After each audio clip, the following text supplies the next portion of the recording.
Assalamualaikum warahmatullahi wabarakatuh. Innal hamdalillah nahmaduhu wa nasta'inuhu wa nastaghfiruhu wa nastahdihi wa na'udzu billahi min shururi anfusina wa min sayyiati a'malina. Man yahdihillahu fahuwal muhtadi wa man yudlil falan tajida lahu waliyyan mursyida. Asyhadu an la ilaha illallah wahdahu la syarika lah wa asyhadu anna Muhammadan abduhu wa rasuluh. Ballagha risalah wa adan amanah wa nasaha al-ummah wa tarakaha ala mahajjatil bayda lailuha kanahariha la yazighu anha illa halik. Alhamdulillah, kita bersyukur kepada Allah Azza wa Jalla yang memberikan kita petunjuknya, memberikan kita inayahnya, memberikan kita kesempatan untuk mendekatkan diri kepadanya. Salawat dan salam kepada Nabi Muhammad sallallahu alaihi wasallam, khairul anbiya wal mursalin, sebagai nabi dan sebagai rasul.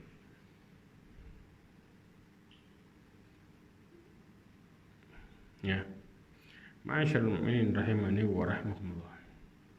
Kita lanjutkan lagi pembahasan kita tentang perkara kemaksiatan. Perkara yang ketujuh adalah kemaksiatan itu melemahkan hati dan badan. Kenapa hati lemah? Ya, apakah kemudian orang itu badannya lemah itu harus sakit atau gimana? Nah, ini. Insyaallah kita akan bahas masalah ini. Wa minha anil ma'asi tuhinul qalba wal badan. Ya. Dampak dari kemaksiatan adalah tuhin, yaitu melemahkan hati dan juga melemahkan badan. Amma wahnuha lil qalbi fa amrun zahirun. Ya. Perkara yang melemahkan hati itu perkara yang sangat jelas. Ya, bal la tazalu tuhinuhu hatta tuzilu hayatuhu bil kulliyah. Ya, bahkan akan senantiasa melemahkan hingga berhasil menghilangkan atau kita bilang memadamkan. Ya, tazalu itu la tazalu tuhinuhu hatta tuzilu. Tuzilu itu kalau kita bilang memadamkan cahaya hati secara total. Ya, wa amma wahnuhal badan. Sekarang untuk melemahkan dari segi badan.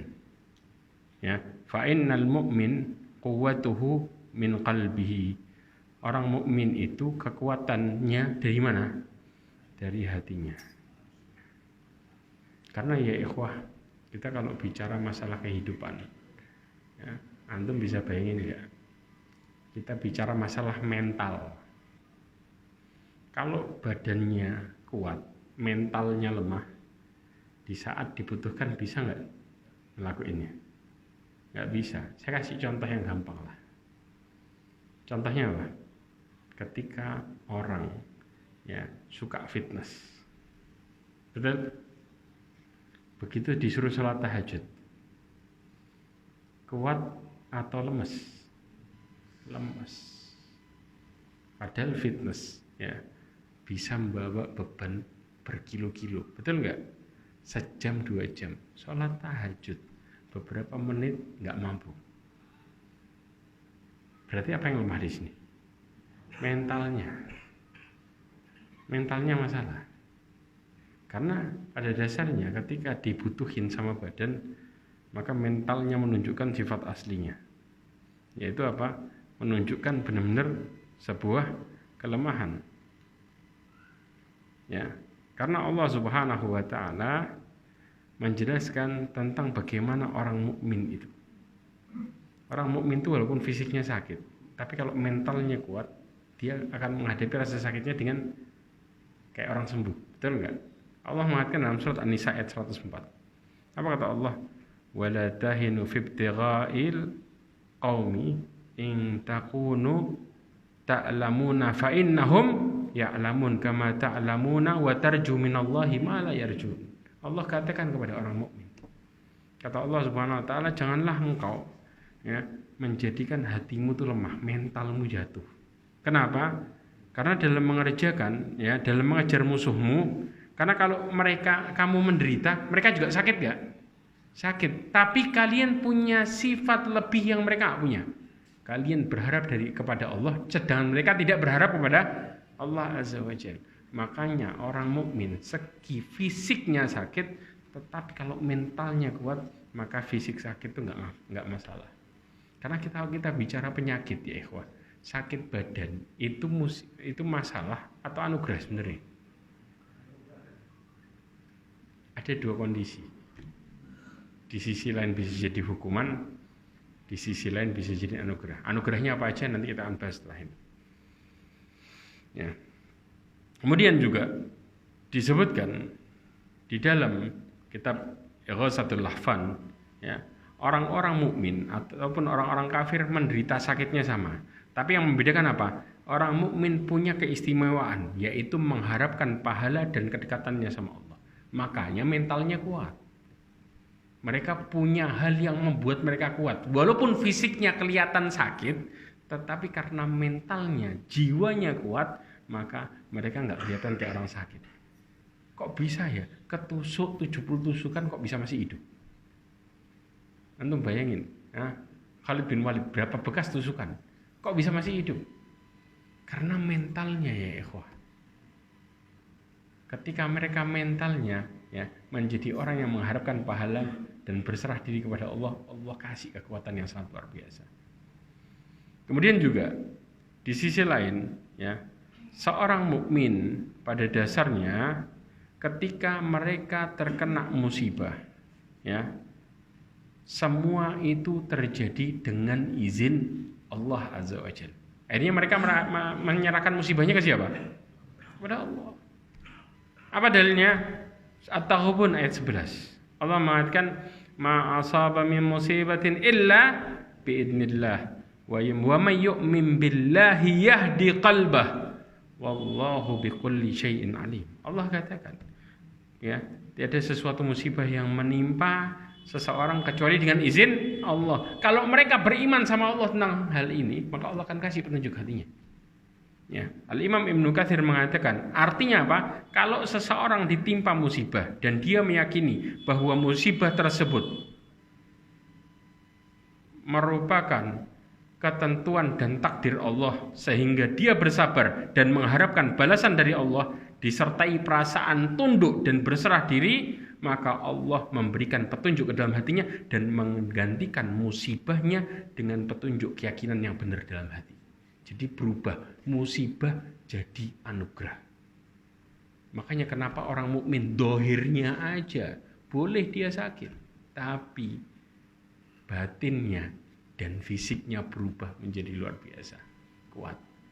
Kenapa? Karena ini menunjukkan bagaimana mental yang baik itu. Yang kedidik mentalnya. Tapi kalau begitu mentalnya sakit, antum mau binaraga sekalipun, tiap hari fitness, begitu ngadepin apa? Sholat sunnah dan yang lainnya langsung lemes. Betul nggak? Sholatnya, aduh, kok panjang imamnya? Kok gini? Padahal kita ngangkat beban berjam-jam bisa enak. Begitu ngadepin imam baca alif lam mim langsung lemes. Betul apa enggak? Ini realita. Kadang-kadang berikutnya mulai masjidnya ditandai. Oh kok gitu nggak salat di sini. Ini naudzubillah min dzalik. Ini kenyataannya ya. Ma'asyiral mu'minin rahimani wa rahimakumullah.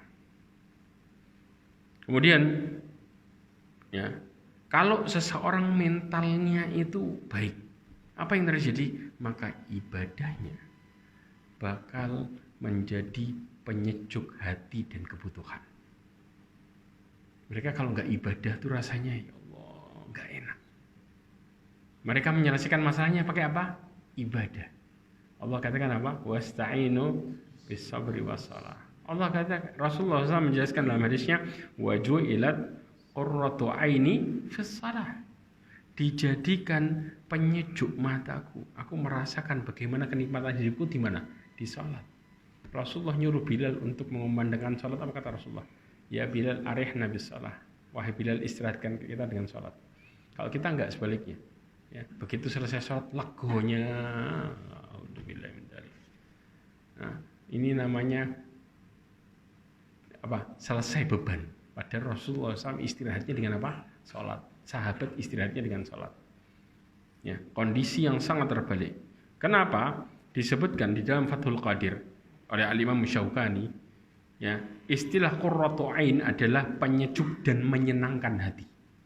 Nyejukin iya, nyenangin iya. Setiap ibadah bahagia, sumpah ibadah bahagia. Ini cara hidup mereka karena mentalnya sehat. Kebayang sampai sini? Tapi kalau kita mentalnya sakit, sekuat apapun badan kita, ya, mau dikatakan kita kelasnya orang-orang yang kemudian sehat, makanannya vitamin dan lain sebagainya, nggak jamin. Begitu dibutuhin ngadepin masalah, langsung jadi orang yang paling lemah luar biasa. Padahal secara fisik sampai kita kaget-kaget, ya Allah, padahal fulan itu nggak kelihatan sakitnya dan lain sebagainya. Tapi begitu ngadepin masalah, semua penyakitnya keluar. Karena yang jadi permasalahan apa? Mental. Kemudian ma'asyiral mu'minin rahimani wa rahimakumullah. Makanya di sini Allah Subhanahu wa taala memberikan solusi bagi orang-orang yang mentalnya bermasalah. Buat apa? Tobat, istighfar. Apa dalilnya? Surat Hud ayat 3. Coba dibaca. Artinya, wa in istaghfiru rabbakum tsumma tubu ilaihi yumatti'kum mata'an hasana. Sampai kapan? Ila ajalim musamma wa yu'ti kulli dhi fadlin fadlah. Ya, artinya apa? Agak keras. Terus?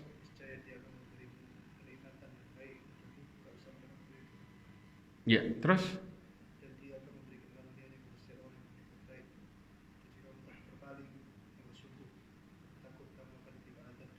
Berhenti. Masyaallah min rahimani wa rahmatullah. Kita disuruh dua hal. Minta ampun sama tobat. Kenapa? Allah kasih kenikmatan sampai pada waktu yang ditentukan dan diberikan di tiap orang keutamaan akhirat. Nikmat dunia, keutamaan akhirat, double. Al-Imam Ibnu Qayyim Al-Jauzi mengomentari ayat ini di dalam kitabnya Wabilus Sayyib, disebutkan ayat ini menyebutkan bahwa orang yang memberi, bahwa akan diberikan balasan kebaikan bagi orang yang berbuat kebaikan dengan dua alasan. Ya, dengan dua balasan. Balasan dunia dan balasan akhirat. Siapa mereka? Orang yang istighfar dan bertaubat. Langsung dua. Allah kasih kenikmatan sampai waktu yang ditentukan, kemudian yang kedua dikasih balasan akhirat berupa surga. Kebayang? Kenapa? Karena mentalnya mulai berubah. Yang mental, buat mental kita sakit apa? Dosa ya tadi ini yang kita pelajari. Kemudian juga seseorang yang mereka melakukan amal saleh sebagai bentuk apa? Perbaikan diri, maka Allah akan kasih kenikmatan dunia. Surat An-Nahl 97.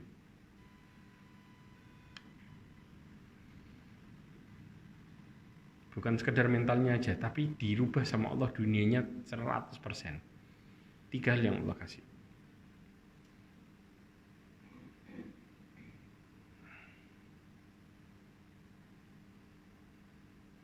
Ya, dapat?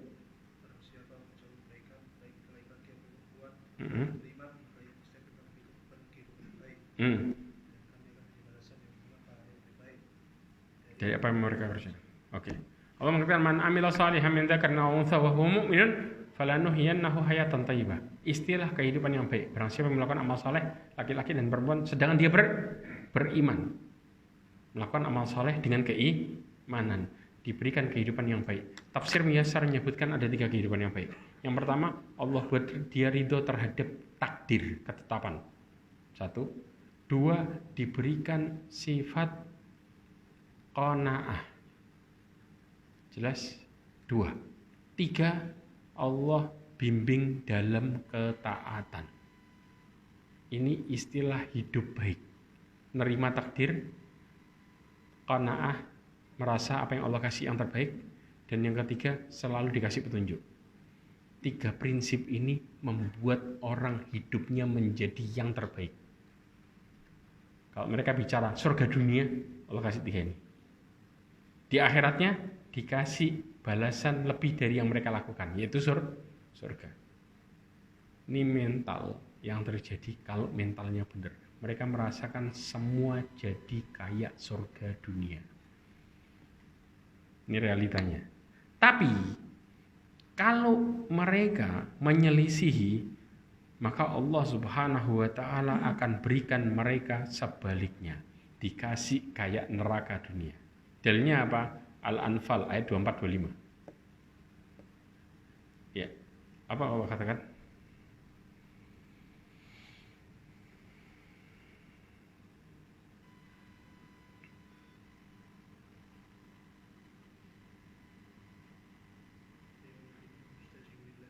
Iya, iya.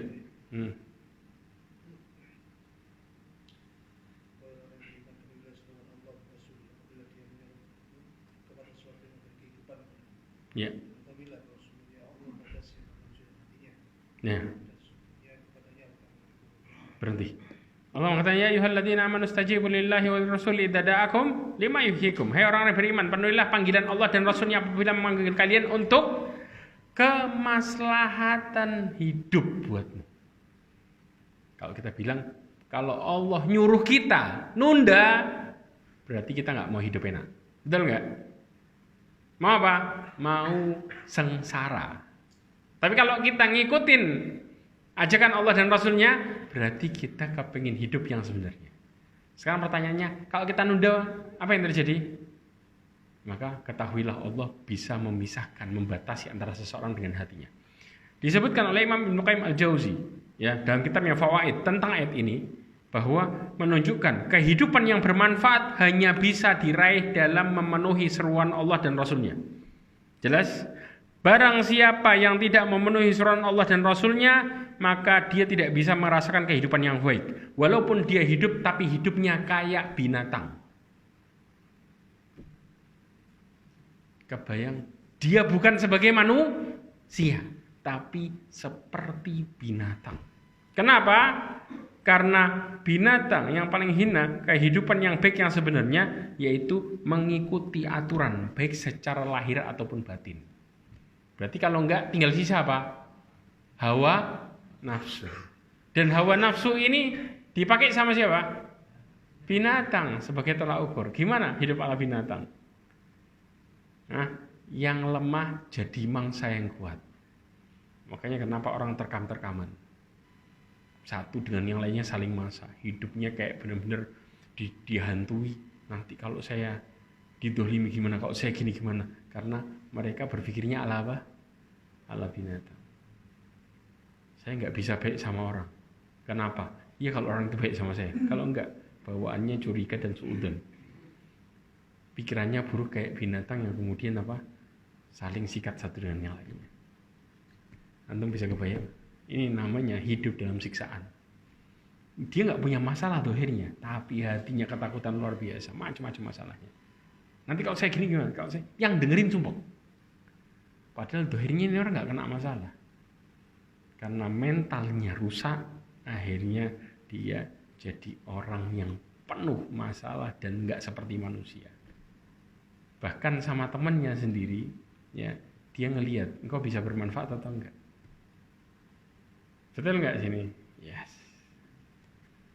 Inilah ya ikhwah, bagaimana kalau sudah mental ini sudah kacau. Ya. Apa yang terjadi? Badan kita jadi enggak karuan. Kenapa? Makanya dikatakan, ya, kullama qawiya qalbuhu qawiya badanu. Setiap kuat badannya, hatinya, maka kemudian badannya juga bakal kuat. Wa ammal fajir. Nah ini, adapun orang yang pendosa. Apa yang terjadi? Fa innahu wa in kana qawiyal badan fa huwa ad'afu syai'in indal hajah. Walaupun badannya kuat, maka dia justru orang yang sangat lemah. Ya, ketika kapan? Dibutuhkan. Kayak apa? Urusannya sama Allah dan lain sebagainya. Jadi Allah mau korban nanti, iya kalau dapat fulus lagi. Kalau enggak, mentalnya luar biasa. Mau gini, nanti yang sih apa? Selalu pesimis. Ini namanya mental lemah. Maka jangan pernah bangga. Dicontohkan oleh Imam Ibnu Qayyim al-Jauzi, dikatakan apa? Fatahunuhu quwwatuhu inda ahwaj ma yakunu ila nafsihi. Maka dia dihianati sama siapa? Kekuatan badannya sendiri. Ketika dia sangat butuh kepada kekuatan badannya. Contohnya apa? Fata'ammal. Bayangin coba. Bayangin tentang quwwata abdan Faris wa Rum. Pasukan Persia sama Romawi. Kurang terkenal apa? Terkenal enggak? Orang bilang apa? Gladiator dan lain sebagainya. Betul? Tapi begitu ngadepin kaum muslimin, mentalnya ciut. Antum bisa bayangin Bilal. Ikrimah bin Abi Jahal. Itu namanya nembus pasukan yang kayak gitu, padahal dirantai kakinya. Itu bisa nembus sampai 3 kali baru meninggal. Tembus ribuan di pasukan. Ditembus, lewat sudah, los. Balik lagi, ditembus lagi. Yang ditembus ini dibunuh semua. Mereka dirantai kakinya gara-gara apa? Ketakutan. Padahal badannya gede-gede. Tapi begitu ngadepin kaum muslimin, langsung ciut. Kayak orang yang kemudian takut. Kayak kita jangan jauh-jauh lah. Kadang-kadang orang badannya besar kan. Begitu ada kecoa, apa yang terjadi? Padahal kecoa sama kita gedean mana?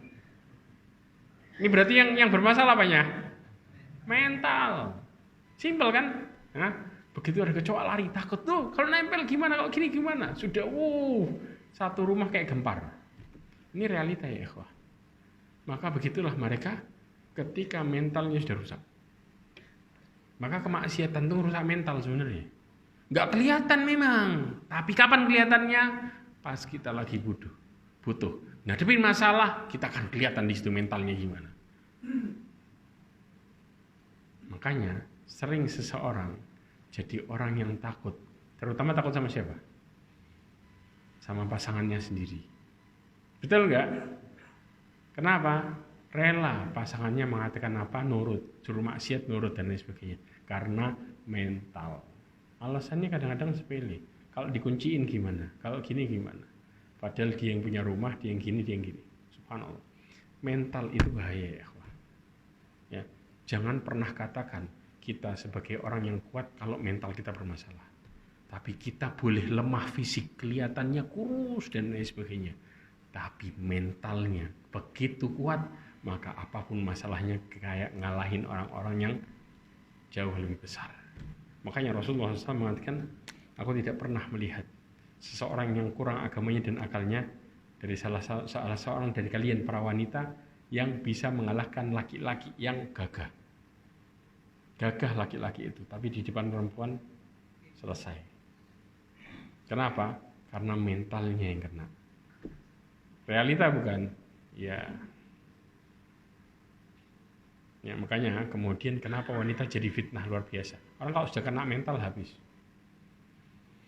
Ya, makanya kemudian dikatakan ahwaj ma yakunu ilaihi wa qaharahum ahlul iman bi quwwati abdanihim wa qulubihim. Akhirnya apa? Hingga dikalahkan. Sama siapa? Orang-orang yang beriman. Dengan apa? Kekuatan badan sama mentalnya. Badannya kuat, mentalnya kuat. Padahal jumlah kaum muslimin selalu kebanyakan apa? Lebih sedikit daripada persis musuhnya. Kapan jumlah kaum muslimin banyak? Perang apa? Hunain. Tapi begitu ngerasa kaum muslimin karena sekarang kita lebih banyak, Allah buat kalah. Karena mentalnya masalah. Kebayangkan? Padahal selama ini kam min fi'atin qalilatin ghalabat fi'atan katsiratan biidznillah. Berapa banyak kelompok yang kecil berhasil mengalahkan kelompok yang besar dengan izin Allah. Tapi begitu mereka lebih besar sedikit, kemudian ngerasa, wah kita bisa ngalahin karena jumlah, Allah buat kebalik. Inilah kehidupan yang sebenarnya. Jelas masalah ini? Sekarang kalau bicara sakit, sakit itu memang di satu sisi, ya balasan, ya. Karena kalau kita bicara lemah badan itu kan sekedar sakit aja. Tapi apa? Lebih dari itu. Menghadapi sesuatu yang sepele, kita juga nggak bisa melakukannya sama sekali. Karena mental. Dikatakan ya, yang pertama sakit itu menjadi apa? Balasan keburukan dari apa yang dilakukan. Dan kemudian apa? Dihapus dari catatan amalnya sehingga dosa-dosanya jadi ringan. Berarti sakit apa? Anugerah atau masalah? Anugerah. Apa dalilnya? Perhatikan hadisnya. Rasulullah SAW mengatakan, "Ma yamradu mu'minun wala mu'minatun wala muslimun wala muslimatun." Tidaklah seorang mukmin, laki-laki perempuan, muslim, laki-laki perempuan sakit illa hatallahu bidzalika khatayahu, ya, kama tahattu ya alwaraqatu minasyajar, ya, sebagaimana kecuali Allah akan hapuskan dosanya kayak digugurkannya apa? Daun dari pohonnya. Hukuman bukan, balasan atas maksiat, tapi ngapusin dosa. Judulnya siapa? Orang mukmin dan muslim yang mereka dapat.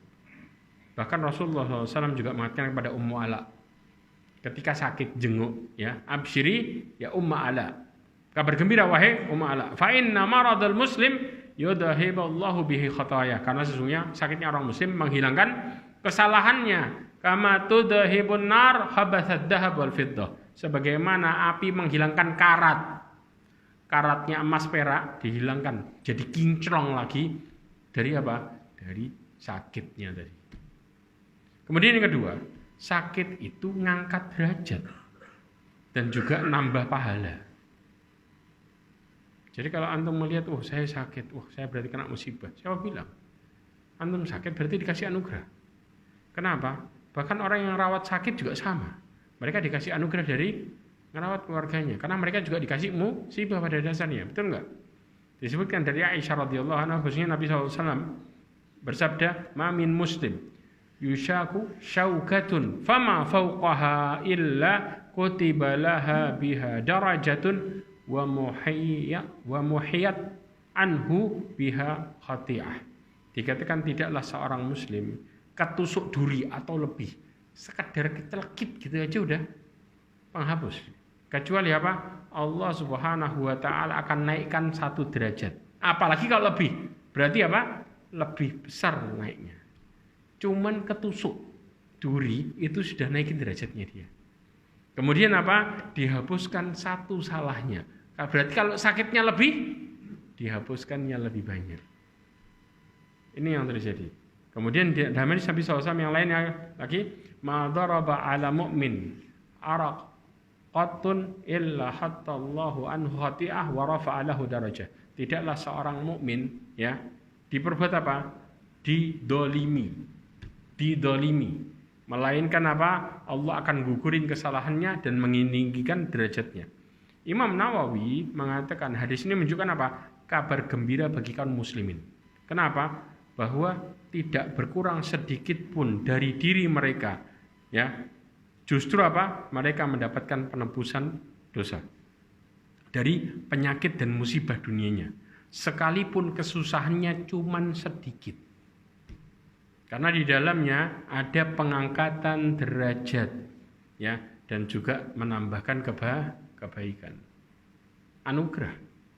Makanya jangan nyumpahin sakit. Karena kita lagi diapain sama Allah, dikasih anugerah terus. Justru minta apa? Sabar. Orang sabar itu dikasih tenang sama Allah secara otomatis. Yang berikutnya, orang kalau sudah kena sakit menjadi sebab, ya, pencapaian kedudukan yang tinggi. Puncak kedudukan seseorang ditandai dengan apa? Musibah.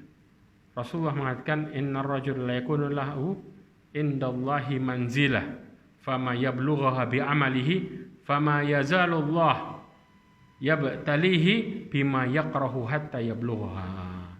Hadis ini subhanallah ya ikhwah, disebutkan sesungguhnya kalau Allah kepengin derajat seseorang naik, tidak bisa mencapai dengan amalnya pakai apa? Pakai musibah. Dikasih sama Allah sakit sampai naik ke derajat tertentu baru mandek. Ya. Jadi kalau kita dikasih musibah kemudian nolak, sama dengan kita nolak dibuat apa? Mulia. Berarti nggak mau dimuliain. Tapi kalau kemudian Allah kepingin muliain, sama Allah dibuat apa? Dikasih musibah. Sampai kapan? Sampai derajatnya nyampe. Karena amal kita butuh apa? Ikhlas. Pertanyaannya bisa jamin gak kita bisa ikhlas? Kita aja bingung sampai sekarang. Ya Allah kadang-kadang berubah-berubah niat. Iya. Tapi paling gampang buat naikin, Allah pakai apa? Musibah. Itu paling gampang. Karena kita nggak ngumpat tuh musibah, Allah naikin, naik sampai tertentu. Inilah kondisi yang sangat luar biasa. Makanya kalau kena musibah, didolimin orang, kemudian kena musibah secara fisik juga, jangan kecil hati. Karena Allah ingin kita mulia. Dan kemuliaan itu akan terlihat kapan? Ketika Allah sudah mulai cinta, orang akan melihat kita dalam posisi yang berbeda. Kondisi yang sangat-sangat berbeda. Karena kita tegar dalam menghadapi musibah. Itulah titik di mana kita bisa mulia. Dan surganya juga semakin naik. Tergantung musibahnya seberapa besar. Sakit itu juga merupakan bukti bahwa Allah kepingin kita jadi baik. Kebayang enggak? Bukti. Apa dalilnya? Rasulullah SAW mengatakan, ajaban bi amri mu'min inna amrahu kullahu khair. Perhatikan nih kata. Sungguh ajaib perkara orang mukmin, semua perkaranya baik. Semua. Walaisa li ahadin illa lil mu'min. Dan ini enggak akan pernah terjadi kecuali bagi orang mukmin. Apa perkara yang baik? In asabathu sarra syakar fakana khairullah. Kalau dia ditimpa sesuatu yang menyenangkan dirinya, bersyukur dia. Itu jauh lebih baik buatnya. Wa in asabathu darra sabar fakana khairullah. Begitu dia ditimpa sesuatu yang membuat dirinya apa? Sedih, musibah, dan dia bersabar, itu jauh lebih baik baginya. Maka musibah kita bentuk kebaikan buat diri kita. Karena apa? Semua hidupnya jadi sempurna.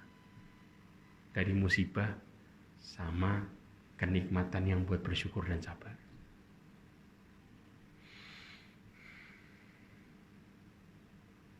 Bahkan Rasulullah SAW mengatakan dalam hadis riwayat Imam Bukhari dikatakan, "Mayuridillahu bihi khairan yusib minhu." Barang siapa yang Allah kehendaki kepada kebaikan, maka Allah akan timpakan apa? Musibah. Berarti kalau kasih kita musibah, berarti Allah masih perhatian. Begitu musibahnya berhenti. Orang yang kufur itu dikasih musibah enggak? Enggak, dibuat loss tanpa masalah. Berarti Allah benci. Kita sering bahas ini. Ada di Al-An'am 44, Anda buka sendiri. Kita sering bahas masalah ini. Bahkan balasan Allah Subhanahu wa taala dalam bentuk kebaikan dunia akhirat tergantung besarnya musibah. Berarti kalau musibahnya semakin besar, berarti balasannya juga semakin besar. Kalau musibahnya kecil, berarti balasannya semakin kecil. Pertanyaannya, orang mukmin ngadepin musibah besar itu kira-kira Allah kasih senjata enggak? Senjatanya apa? Apa? Allah kasih penguat. Apa penguatnya? Bukan. Nih, saya kasih supaya kita paham. Jadi, biar kita tahu. Ini jiwa kita masalah atau enggak dari sini. Perhatikan ayat ini. Saya sering bahas. Saya jelasin sekalian tafsirnya. Ya, Allah katakan huwallazi anzalas sakinah. Ini datang sama masalah. Paham ya? Jadi masalah datang ini juga datang barengan. Makanya muncul yang namanya sabar. Dialah yang menurunkan ketenangan. Di mana? Fi qulubil mukminin. Di hati orang-orang mukmin. Orang-orang mukmin tok. Ya, liyazdadu imanan ma'a imanihim. Makanya imannya semakin kuat. Artinya musibahnya semakin kuat, tenangnya semakin kuat, pahalanya semakin kuat. Jelas? Kalau musibahnya kecil, berarti nandain imannya tipis dan tenangnya semakin kecil juga. Kenapa? Coba perhatikan tafsiran ini. Disebutkan Allah mengabarkan tentang karunia orang-orang yang beriman. Dengan diturunkan di hati mereka istilahnya sakinah. Sakinahnya itu ada dua. Berupa tenang dan keteguhan jiwa. Satu tenang, dua mentalnya kuat. Jelas? Supaya apa? Dalam kondisi terhimpit cobaan dan kesulitan. Berarti kapan tenangnya turun? Pada waktu kena masalah. Ya, baru tenangnya turun. Ya. Yang masalah itu pada umumnya apa? Menggoyahkan hati, ganggu pikiran, ngelemahin jiwa. Makanya mereka bisa jadi orang kuat.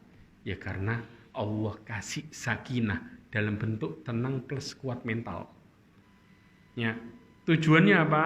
Tujuannya adalah supaya mereka mampu tetap menunaikan perintah Allah dalam kondisi sesulit apapun.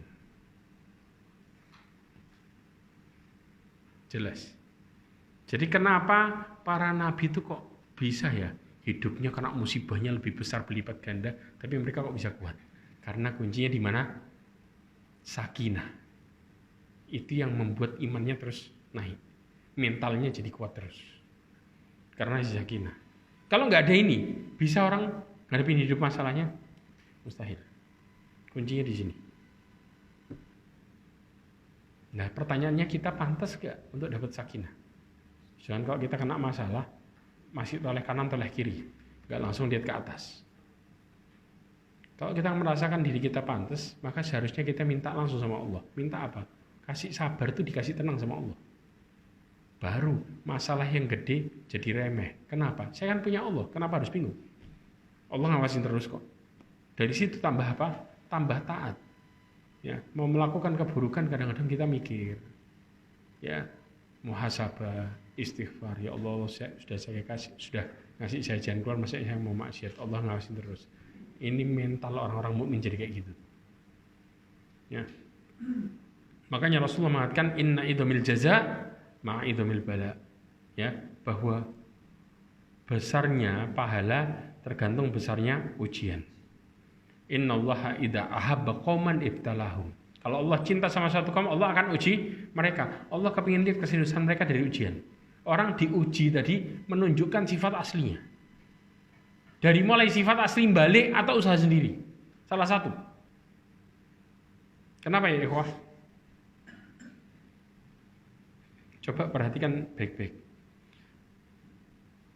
Antara ya seseorang yang Allah Subhanahu wa taala kasih mereka petunjuk sama yang dijauhkan dari petunjuk itu kelihatan jelas bedanya. Pertanyaannya bedanya di mana? Lihat ini di dalam kitab Fawaid Ibnu Qayyim mengatakan ya bahwa kalau Allah mau ngasih mereka apa? Taufik, maka Allah buat hambanya apa? Menyandarkan urusannya kepada siapa? Kepada Allah dan tidak menyandarkan kepada dirinya sendiri. Jadi begitu kita sadar kalau ternyata Allah Subhanahu wa taala itu merupakan tempat kembali satu-satunya, kena masalah balik, ngadepin cobaan berupa kenikmatan balik sama Allah. Ya, karena semua bentuknya ujian. Tapi sebaliknya, kalau orang sama Allah dihinakan, ya, dibuat berpaling dari Allah, caranya gimana? Allah membiarkan dirinya bersandar kepada jiwanya tanpa pertolongan. Dibuat usaha sendiri, usaha sendiri. Oh, saya punya uang, saya bisa melakukan sesuatu. Saya punya teman-teman yang bisa nolong saya. Dibuat kayak gitu. Dibuat toleh kanan, toleh kiri dan gak ngeliat ke atas. Subhanallah. Ini mental orang rusak kayak gitu. Tapi mental orang bener langsung ke atas, gak pakai toleh kanan, toleh kiri dulu. Ada yang nolong gak? Jelas bedanya? Makanya ngapain mereka? Doa, minta memperbaiki diri, ikhtiar gak bingung. Ini kondisinya ya akhwah. Mereka ikhtiar terus sama Allah dan yakin Allah gak bakal nyenyakan ikhtiarnya. Kalau Allah mau kasih, begitu kalau yang ini buruk nih, menurut mereka baik. Kalau itu buruk, Allah tahan. Oh berarti ini bukan baik buat saya. Itu yang terjadi. Tapi kalau enggak, sebaliknya, mental rusak. Karena toleh kanan, toleh kiri, buat dia tambah terhormat atau tambah terhina. Tambah hina. Orang kadang-kadang mulai ngomong apa? Wah, fulan, kartu asnya di ana. Semua orang ngomong kayak gitu. Gara-gara apa? Suka minta tolong kanan kiri. Akhirnya jatuhlah kondisi dirinya. Fisik boleh oke, tapi mentalnya hancur. Maka dia akan terlihat orang yang lemah, bukan orang yang kuat. Jelas sampai di sini? Paham? Yang berikutnya, ikhwah, bahwa sakit itu merupakan introspeksi diri. Orang dari sakit mulai apa? Muhasabah. Betul enggak? Karena pada dasarnya ya disebutkan dari Sa'id bin Wahab. Aku berjalan bersama Salman untuk mengunjungi temannya yang sedang sakit. Maka dia berkata, sesungguhnya Allah Subhanahu wa taala menguji seorang mukmin dengan apa? Bala. Kemudian Allah Subhanahu wa taala menyembuhkannya. Maka ia menjadi penebus atas kesalahannya dan menjadikan pelajaran bagi yang tersisa. Ini merupakan jalan introspeksi. Kadang-kadang kita ngomong habis sakit, subhanallah, Allah ngasih saya sembuh, Allah nyadarin saya ternyata saya banyak dosa. Kapan? Pas dikasih masalah. Tapi kalau lagi dikasih kenikmatan, celah buat dapat hidayahnya besar atau kecil? Hampir kebanyakan lupa. Begitu kita kepentok masalah macam-macam, orang marah sama kita dan lain sebagainya, kita mulai mikir, ya Allah kenapa kok ini terjadi? Oh rupanya saya lupa sama Allah, mulai jauh dari Allah. Makanya Allah kasih peringatan sama saya. Jadi berarti sakit itu jadi titik balik. Introspeksi mulai terjadi pas kita lagi kena masalah. Bukan pas kita lagi mendapatkan nikmat. Makanya Syekhul Islam juga mengatakan apa? Musibah yang engkau terima terhadap Allah Subhanahu wa taala itu lebih baik bagimu daripada nikmat yang membuatmu lupa dengan berzikir kepada Allah. Jadi lebih baik kita kena musibah daripada dapat nikmat. Karena musibah itu lebih banyak ingetin sama Allah, sedangkan nikmat itu sering ngelupain kita sama Allah Azza wa Jalla. Yang terakhir ya ikhwah, bahwa sakit itu menyebabkan seseorang kembali kepada Allah Subhanahu wa taala. Allah mengatakan apa? Dalam surah Al-A'raf ayat 168. Wa balawnahum bil hasanati was sayyiati la'allahum yarji'un.